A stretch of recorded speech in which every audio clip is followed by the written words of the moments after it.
Marketing automation now picks the budget, the audience, and the creative on most small business paid ad accounts, often before anyone on the team has even logged in for the day. 40% of marketers already automate their paid advertising campaigns, according to Ascend-D2's 2026 survey of marketing leaders. Most operators never touch the dashboard that actually controls this. One tool quietly decides which version of an ad survives by Thursday afternoon.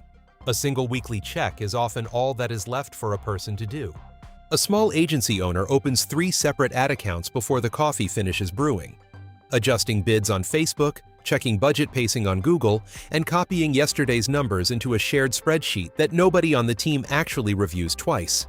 This is not a tooling problem. It is a timing problem, because by the time those manual adjustments land, the campaign has already spent real money against an audience that stopped converting hours earlier in the day. Operators feel this gap every single Monday morning when last week's report finally explains, in hindsight, what already quietly went wrong over the weekend while nobody was watching. Gartner's 2026 CMO Spend Survey found that 23% of agencies cut junior advertising and copywriting headcount in 2025, with 31% planning further cuts heading into 2026 as budgets stay flat. The work did not disappear. It simply moved into automated systems that nobody left on the team was ever properly trained to supervise. Budgets stayed roughly the same size while the people watching them got smaller, and smaller teams stopped catching the small daily errors that used to cost almost nothing to fix before they grew. A single missed negative keyword, left alone for a week on a busy account, can quietly burn through a month's entire ad budget without anyone noticing until the invoice finally arrives. Why does this keep happening even to teams that genuinely work hard and check their accounts often throughout the week? Because ad platforms update their auction algorithms weekly, sometimes daily, far faster than any manual review cycle can realistically move with a small team. Automated systems exist precisely because human reaction time was never built for an auction that reprices itself every few minutes, all day, every single day. Teams relying on manual checks are not behind on strategy, they are behind on physics, and no amount of overtime ever closes that particular gap. Every week an SME runs paid ad campaigns without automated guardrails in place. The cost rarely shows up as a clean line item on the invoice. It hides instead inside wasted impressions and stale, expensive targeting that nobody catches in time to matter. That cost compounds quietly, week after week, long before anyone on the team actually notices the pattern forming. Competitors who let automated systems handle pacing and bid adjustments are not working harder than everyone else in the category.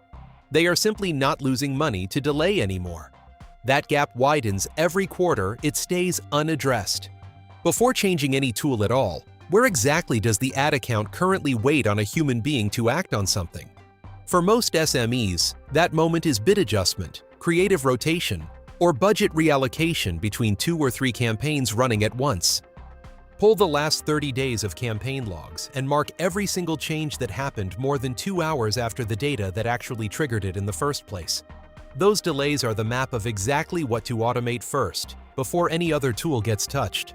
The first move connects the ad platform's API to a workflow tool such as N8N, so spend and performance data flow into one central place every 15 minutes instead of once a day.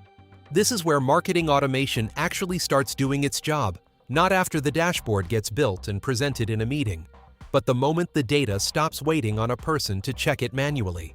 A simple rule fires automatically when cost per result rises 20% above the trailing 7-day average, flagging the campaign before the remaining budget drains any further unnoticed. No code required here. The next move adds a creative testing loop into the same workflow, because tight budget control without fresh creative still slows down a campaign that is already quietly dying underneath the surface. Did anyone on the team actually check which ad variant is still performing well this week, or last week for that matter? Make.com or N8N can rotate underperforming ad variants automatically, pausing anything that falls below a set click-through threshold once it reaches a fixed sample size. The system tests creative the way an experienced media buyer would, without ever forgetting to look on a Friday afternoon before the weekend spend kicks in. The final move consolidates reporting, pulling spend, conversions, and cost per acquisition from every connected platform into one single weekly summary instead of 4 separate logins and 4 separate exports. This single view replaces the spreadsheet nobody reads twice, with a short report that takes roughly 2 minutes to scan on a phone between meetings. Operators stop reacting to old, stale numbers and start making real decisions on numbers that are still actually true right now. Consolidation is what turns automation into a daily habit instead of a one-time project that quietly fades after a few weeks. Once these 3 moves are running end-to-end, the ad workflow no longer waits on anyone's calendar or a weekly check-in meeting. It reacts automatically the moment the underlying data actually changes. Nothing waits on a person. Bid adjustments happen within minutes. Creative tests resolve on a fixed schedule. And reporting arrives clean every Monday morning without anyone manually assembling it by hand at a desk. The numbers behind that shift are where this whole argument gets genuinely concrete.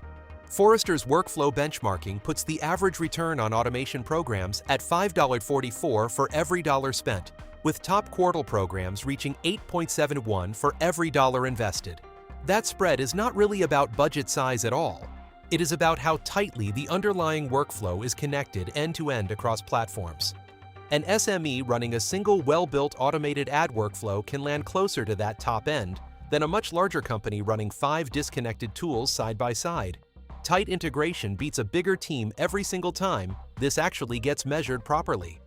McKinsey's 2025 State of AI research found that companies which fully redesign a workflow around automation are nearly 3 times more likely to report measurable business impact than those who simply add a tool on top of an old, unchanged process. Redesign, not addition, is the part most SMEs skip entirely when they first start out. But here's where it gets complicated for a 5-person agency with no dedicated IT department on staff to lean on. Redesign does not mean rebuilding the entire business. It means letting the workflow trigger the next action automatically instead of waiting on a person to remember. Ascenda's 2026 survey also found that the 40% already automating paid ads are still a minority. Not yet the norm most operators quietly assume it is. The remaining 60% are not choosing caution on purpose. Most are simply still working through the same diagnostic step covered earlier in this video. Is that 60% actually behind, or simply one connected workflow away from catching up entirely? Either way, the gap closes fast, once that first automated rule actually goes live on a real account. Put together, these 3 numbers point at the same pattern. Tight integration pays more. Full redesign beats partial adoption, and adoption is still stuck at 40%. That gap is the opportunity. An SME that builds the full workflow now is not catching up to competitors. It is moving ahead of most of them while they are still deciding what to do. The caveats matter just as much as the upside. Automation does not fix a weak offer. It simply loses budget on the weak offer faster, and with a great deal more confidence. If the product or service is not converting on the landing page already, automating the ad spend wrapped around it only speeds up the eventual losses being generated week after week. Speed is not strategy. Fix the offer first. None of this works without genuinely clean tracking in place across every platform involved. Because an automated rule making decisions on broken pixel data will automate the wrong decision faster than any tired human ever could by hand. Conversion tracking has to be verified, end-to-end, across every connected platform before any bidding or budget rule goes live on a real spending account.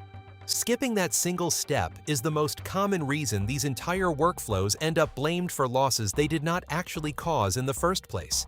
The tool gets blamed for following bad instructions correctly and consistently, day after day, without complaint.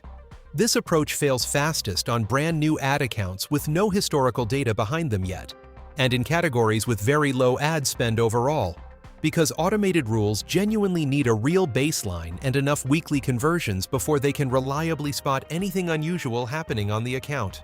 Small data breaks automation. Below roughly 10 conversions a week on a given campaign, manual oversight still consistently outperforms most automated bidding logic available on the market today. Scale changes which approach actually wins in practice. The realistic expectation here is not a fully hands-off ad account running itself forever without supervision. It is a far smaller list of decisions that genuinely still need a person involved at all. Automation removes the repetitive 90% of the daily work, not the judgment calls about offer, audience definition, or creative direction that still belong to a person.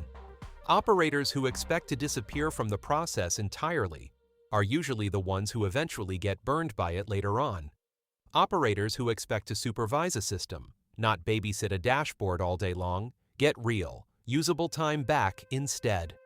Marketing automation now runs most of the ad workflow that used to eat an operator's entire morning before anything else even got done. The decision left to make is not whether to automate, it is which 3 moves to connect first this month. Which of those 3 moves is still sitting unfinished on a person's desk right now, today? That answer is usually the fastest place to start this week before adding anything new on top. Start with the diagnostic, find the delay, then connect the workflow around it one piece at a time. ROI over hype.